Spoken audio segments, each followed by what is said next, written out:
Your next contest is a singles match, and it is set for one fall.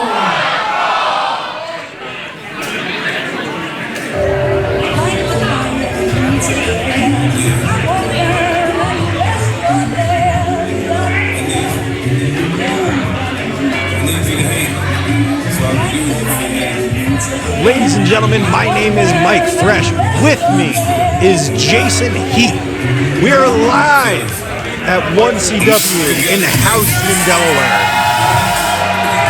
And making his way right now to the ring is a man that I know very well, the belt thief, Andino.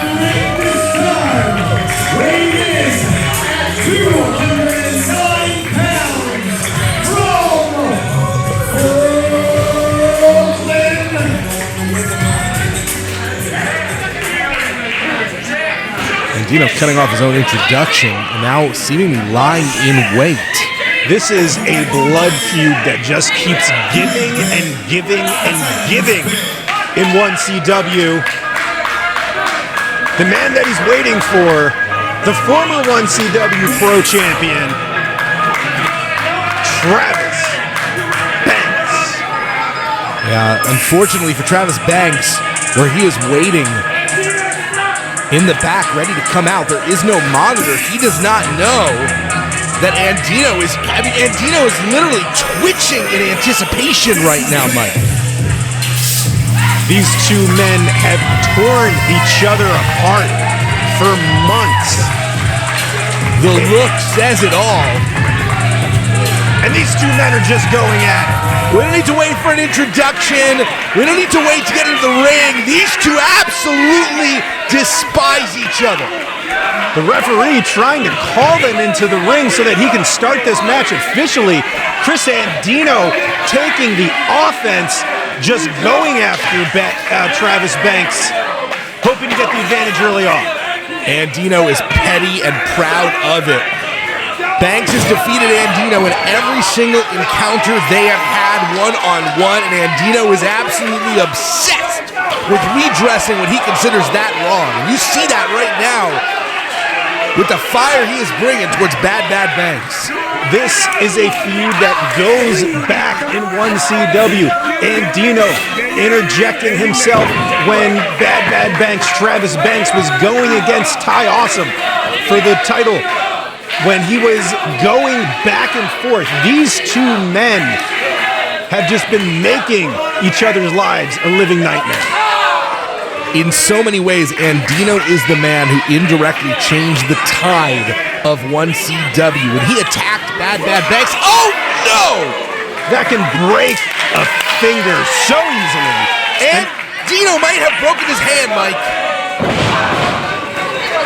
And referee just wants to get them in the ring to start this match officially. We still haven't even had the bell ring yet. No, that's why everything's been legal. We saw Andino rake the eyes. We've seen people use the architecture of the arena to their advantage. It's all legal because right now we're not even in the match. And this, Houston, Delaware, loves Travis Banks. They love Mama Banks. You know, I once talked to Travis Banks on my show that I have, and he told me about how this town has embraced him, shaped him into the man that he is today. Bad Banks wants to be an inspiration, wants to show that you can overachieve your circumstances and live out your dream. And Andino looking to absolutely snuff out that dream right now. Looking to... Two. Right after this bell just ring, 2 counts. Andino, as you mentioned in that match that Banks had with Ty Awesome, an opportunity for the 1CW Championship on the line. Andino came in disguised with a chain wrapped around his fist and knocked Banks out, giving Awesome the opportunity. Everything that's happened since, you could lay at the feet of Chritopher Andino. Huge suicide dive through the ropes. And that time when he hit him with the chain, that put Bad Banks on the shelf legitimately for a number of months here. He wasn't able to feed his family. He wasn't able to wrestle the way that he wants to wrestle. Had to get put on the injured list. And Banks needs to collect from all of that time off. He needs to get revenge for that concussion that Andino gave him. Andino really loves to rile up a crowd and loves to rile up an opponent as well by lying in wait for Banks. In a lot of ways, he may have thrown Banks off his game and is taking advantage of it right now. This is very, very personal for Andino and Banks both. Andino with the cocky cover. A relaxed cover, one might say. The way you might cover someone while also laying atop a chaise lounge. Both men getting to their feet here. Andino solidly in control of this early part of the match after ambushing Travis Banks on the outside. Bad Banks is an institution, a cornerstone of 1CW for many years. And if Andino can defeat Banks one-on-one, no matter the circumstances, he punches his ticket maybe towards a shot in another division. Former champion here in 1CW is Andino. He held that bulletproof championship until it was taken by the ranch hand. Turning Banks inside out with that clothesline. As you mentioned, Banks recently back from a concussion. Andino knows that, aiming towards the head and neck, and now Andino with a much more serious cover. He still needs to stack the weight on the shoulders if he wants to get Banks down. He needs to make sure that is a hard cover. It is going to take everything Andino has, whether he expects it or not, to put away Travis Banks if that's his goal for tonight. Andino very happy to steal a win. Andino, to be perfectly honest, happy to steal anything. It's what he's called the belt thief. Huge missile dropkick. 1, 2. Not enough to put Andino away just yet.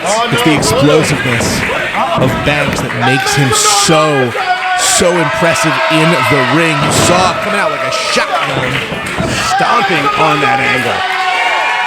He's doing this around the world thing. I saw him do it in the last match, attacking every limb of his opponent. You've heard of joint manipulation? Well, Travis Banks doesn't really care about manipulation. This is just joint demolition. He could easily snap an ankle or a wrist, making Andino pay for what he did to him.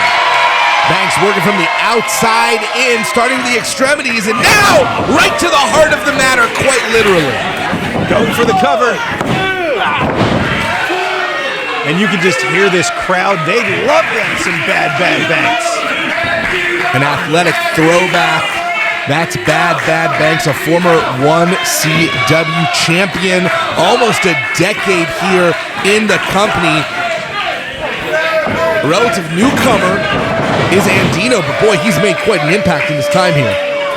And Andino has been involved in some big feuds already, but I think that this could easily be his biggest. I think what Andino wants to do is to use Banks. Huge power bomb, going for the cover. Blue Thunder gets two. Unfortunately for Andino, it can't get the job done. Andino desperately needs a win. For his own personal psyche, he has become obsessed. I saw him backstage, and he was just shaking in a corner, just imagining what it would be like to have his hands wrapped around Banks' throat. This is not an over-exaggeration. The man is deranged when it comes to Banks. And my question is, if he gets a win over Banks today, what does that do for his career in 1CW? That has to. Oh, huge choke slam out of the sky. It might be a purely academic question if Banks is able to keep up offense like that. And again, what could that mean for the career of Chris Andino? You know, one of my favorite stories about Travis Banks, I had him on my show, and he tells me about this time that he took a girl out to the restaurant right here in Houston, and how the waiter, the fans came up to him and just topped off his night by calling him champ all night in front of this girl. I appreciate the fact that you said that in Houston there is only one The Restaurant. Yes. The Restaurant in Houston. A huge trying to get it over on Banks. Not enough just yet. You ask what it does for the career of Andino, and I think it does great things, but I can tell you with very definitive thought what it does to his bank account. If Andino puts Banks away, I think it saves him a month's worth of therapy. This guy literally is working through some issues right now.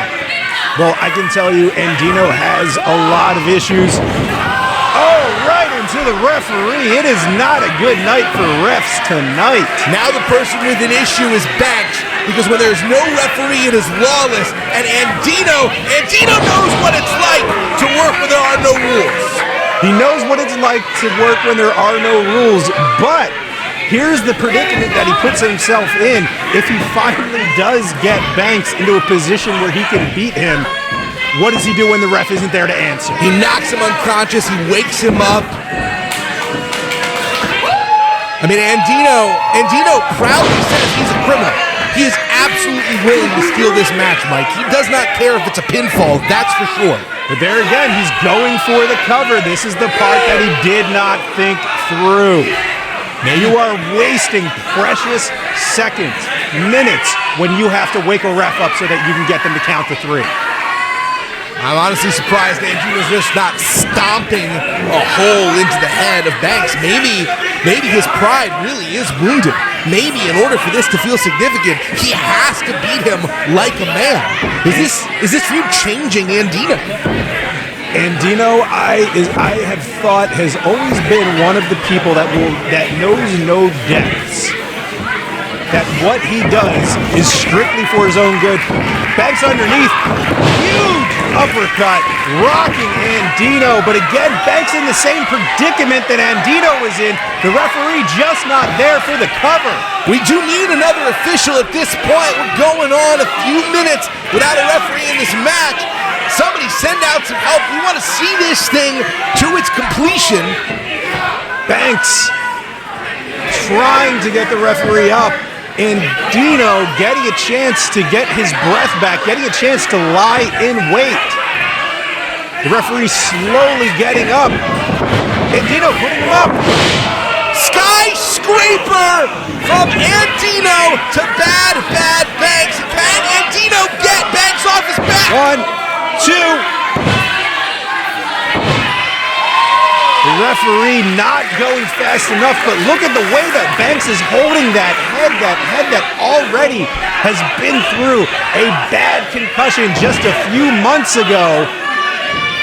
It's hard for me to sympathize with the devil, but Andino was just dealt a bad hand. That was a slow count. The cadence of the ref was well slower than usual because he is still dealing with that injury. It's possible Andino could have just put Banks away. But if he puts Banks up again and rocks that head on that canvas again, Banks with a huge Uranagi going for the cover. We have Banks walking out in this match the winner.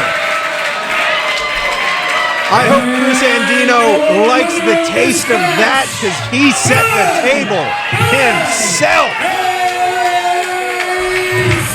They say insanity is doing the same thing over and over again, expecting different results. But I don't actually think that's the case here. I think Andino has a point to be made that if the referee counted at the appropriate cadence, he could have beaten bad Banks. But again, Andino was the one who created the problem for himself. Not intentionally, though. Andino didn't strike the referee, and they both took advantage of the situation. No one brought in anything from the outside. I have sympathy for Chris Andino. Bad Banks reveling in that this crowd loves him. My name is Mike Fresh. With me is Jason Heath. This is 1CW.